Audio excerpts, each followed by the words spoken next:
امام کس کو ہونا چاہیے؟ کہیں کا بھی ہو، امام کہیں کا بھی کس کو ہونا چاہیے؟ میری کتاب ہے مسئلہ امامت، وہ بھی وہیں سے چھپی ہے۔ کون امام ہو سکتا ہے؟ موٹی بات، مقتدی اور امام کا عقیدہ یہ شرائط میں سے ہے۔ امامت کی 6 شرطیں ہیں۔ کون امام ہو سکتا ہے؟ کتنی شرطیں؟ 6۔ ان میں سے ایک شرط یہ ہے کہ مقتدی اور امام کا عقیدہ ایک ہو۔ اگر دونوں کے عقیدوں میں فرق ہے، نماز قائم ہوگی۔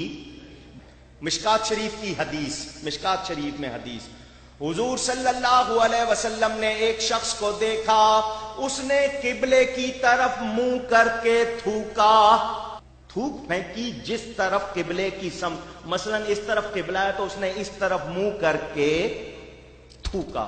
حضور صلی اللہ علیہ وسلم نے دیکھ لیا، لوگوں کو بلا کے کہا یہ کون ہے؟ انہوں نے کہا ہماری مسجد میں امام ہے، ہمارے محلے میں۔ فرمایا آئندہ اس کو امام نہ بنانا، آئندہ اس کو امام، حدیث کہاں ہے؟ مشکات شریف میں، آئندہ اس کو امام نہ بنانا۔ کیوں؟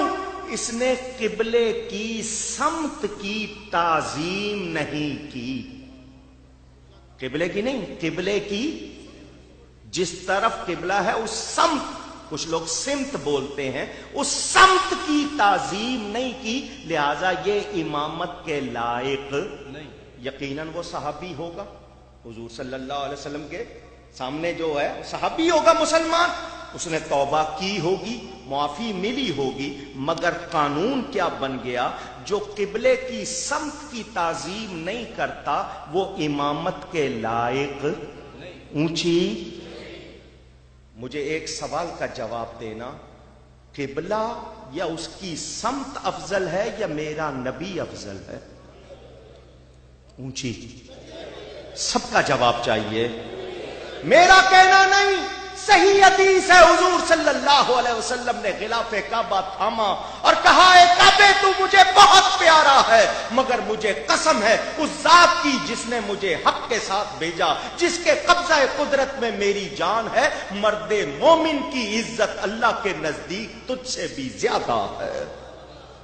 مرد مومن کی عزت زیادہ کعبے سے، تو جس کا کلمہ پڑھ کے کوئی مرد مومن بنتا ہے اس نبی کی کتنی عزت، تو جو کعبے کی سمت کی تعظیم نہیں کرتا، حضور نے فرما دیا اس کو امام نہ بنانا، تو جو میرے نبی کی تعظیم نہ کرے،